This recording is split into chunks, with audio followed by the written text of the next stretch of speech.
फिर उस नारे का अंजाम क्या हुआ? जो पेट्रोल डीजल 58 रुपए लीटर था वो 100 के पास पहुंच गया। जो गैस सिलेंडर 400 का था वो 1000 के पार पहुंचा दिया। सुबह जब आप घर रसोई में गैस सिलेंडर जलाती हैं तो 5 बार सोचना पड़ता है कि महीने भर ये गैस सिलेंडर चलेगा कि नहीं चलेगा। आप जब सुबह सब्जी बनाने के लिए कढ़ाई में तेल डालती हैं तो तेल 70 रुपए लीटर था वो 200 रुपए के पार पहुंचा। रसोई का नारा लगा है अब की बार मोदी महोदय एक दिन जब के नेता भाषण दे में कि हम महंगाई करेंगे, हम गरीबों के हिमायत में खड़ा हुआ। मैंने कहा आपको कोई अधिकार बोलने का गरीबी और महंगाई पर, क्योंकि आप वो लोग हैं कि आपकी सारे टैक्स फ्री कर और कफन जीएसटी लेते, कफन पर शर्म आनी चाहिए। तो आज नेताओं के झूठ के चक्कर में बिल्कुल मत। इन्होंने नारा था बेटी बचाओ बेटी पढ़ाओ, 2014 में नारा लगाया था मोदी जी ने, याद है आपको? और फिर उसका परिणाम क्या हुआ कि हाथरस में एक दलित बिटिया के साथ बलात्कार हुआ और उसकी लाश को रात के 2 बजे पुलिस ने बिना परिवार की मर्जी के जला दिया ताकि सबूत मिट सके।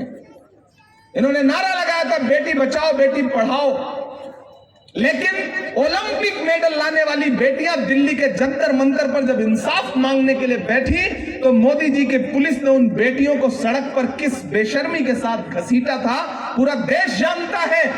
मोदी जी ने नारा लगाया बेटी बचाओ बेटी पढ़ाओ और लाल किले की दीवारों पे खड़े होकर 15 अगस्त को भाषण दिया महिला सशक्तिकरण पे। वो भाषण देने के महज 2 घंटे बाद उसी दिन गुजरात में बिल्किस के बलात्कारी जो सजा काट रहे थे न सिर्फ रिहा किए गए बल्कि उन्हें मालाएं पहनाई भाजपा के नेताओं ने। महाराष्ट्र अपनी अस्मिता की लड़ाई लड़ रहा है। मेरा सौभाग्य है कि मैं राज्यसभा में महाराष्ट्र का प्रतिनिधित्व करता हूं। मेरे नेता राहुल गांधी जी ने जब मुझे राज्यसभा में भेजने का निर्णय लिया तो पता नहीं उन्होंने क्यों महाराष्ट्र चुना। मुझे कभी कभी लगता है मेरा महाराष्ट्र से एक रूह का रिश्ता है और नांदेड़ से तो खास तौर से एक रूहानी रिश्ता है।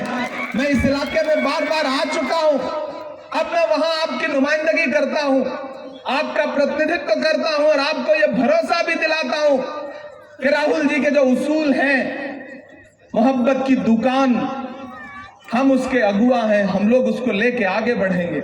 ये नांदेड़ गवाह है कि जब भारत जोड़ो यात्रा यहां से गुजरी थी, आप सबने देखा होगा राहुल गांधी किस तरह से 4000 किलोमीटर चले पैदल कन्याकुमारी से कश्मीर तक, सिर्फ एक नारा लगाया, नफरत छोड़ो भारत जोड़ो।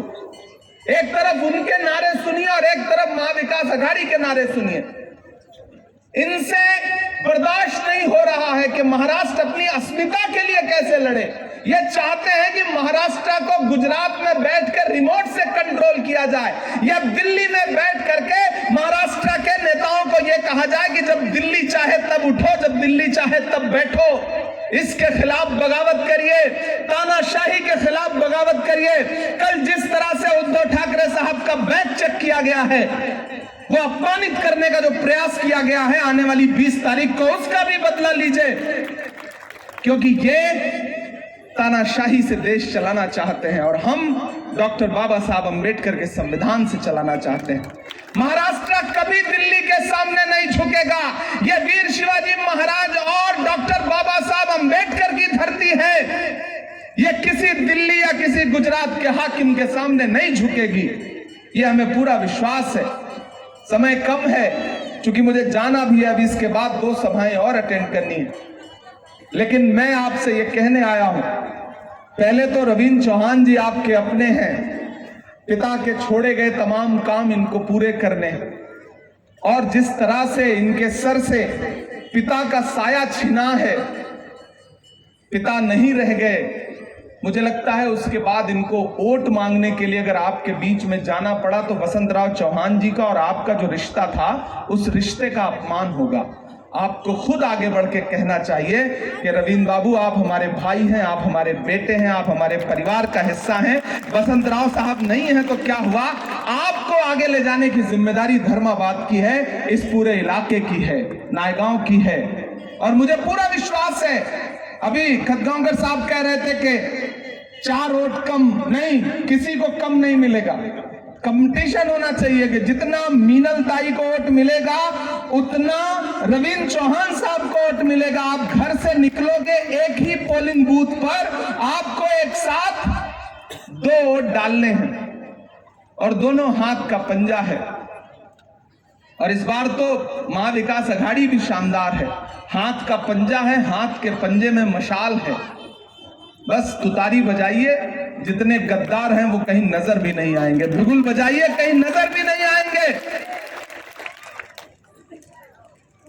अभी यहां हो सकता है प्रधानमंत्री जी भी आए, गृह मंत्री जी भी आए, पूरी भाजपा लगी हुई है। लेकिन महाराष्ट्र की रिपोर्ट दिल्ली में यही है कि महाराष्ट्र काबू में नहीं आ रहा है इनके। हम तो जहां जा रहे हैं महाराष्ट्र का व्यक्ति यही कह रहा है कि आने दीजिए, निपट लेंगे इस बार। हम तो जाके उनसे कहेंगे कि साहब गमों की आंच में भी मुस्कुरा कर चलना पड़ता है। ये दुनिया है, यहाँ चेहरा सजा कर चलना पड़ता है। तुम्हारा कद मेरे कद से बहुत ऊंचा सही, लेकिन चढ़ाई पर कमर सबको झुका कर चलना पड़ता है। चलना पड़ेगा आपको। मीनल ताई आपकी अपनी प्रत्याशी हैं, आपकी कैंडिडेट हैं और एक बड़े परिवार की विरासत को लेकर के आपके बीच में है।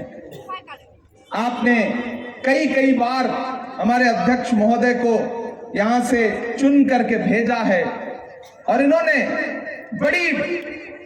बड़े मेयार के साथ, बड़ी डिग्निटी के साथ राजनीति की है। मैं आपका खासदार हूं, ये मेरी खुशनसीबी है।